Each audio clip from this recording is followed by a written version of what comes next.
नवंदेरो खां ख़बर शामिल कंदा हलाऊं त फुलपोटरा ॻोठ में हथियार बंदन घर में दाख़िल थी करे फायरिंग करे पोरियत खे क़तूल करण बाद फरार थी विया। फायरिंग सबब 50 वरहनि जो महरम फुलपोटरो गोलियूं लॻण सबब मौके ते ई क़तूल थी वियो। इतला ते केटी ममताज़ थाणे जी पुलिस पहुची मक़तूल जो लाश नवंदेरो अस्पताल पहुचायो, जिते संदसि पोस्टमार्टम कयो वियो। मक़तूल जे वारसनि मूजिबि मामूली ॻाल्हि तां जवाबदार राजा फुलपोटरो मोहमारी बाद हथियार बंदन समेत घर में घिरी महरम फुलपोटरो खे क़तूल कयो।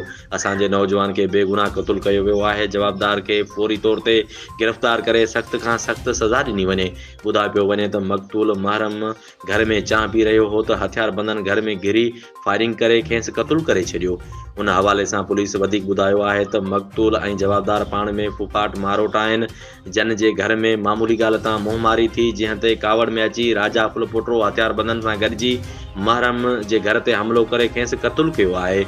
पुलिस मूजिबि कातिल राजा जे भाउ खे हाकिम फुलपोटरो खे गिरफ़्तार कयो आहे। जल्द बाक़ी जवाबदारनि खे बि गिरफ़्तार कयो वेंदो। ॿुधायो पियो वञे त मक़तूल महरम काठियूं विकिरो करे बचड़नि जो पेट गुज़र कंदो हो, जेको मज़दूरी ते वञण लाइ घर में चांहि पी रहियो हो त हथियार बंदन खेसि गोलियूं हणी क़तूल करे छॾियो।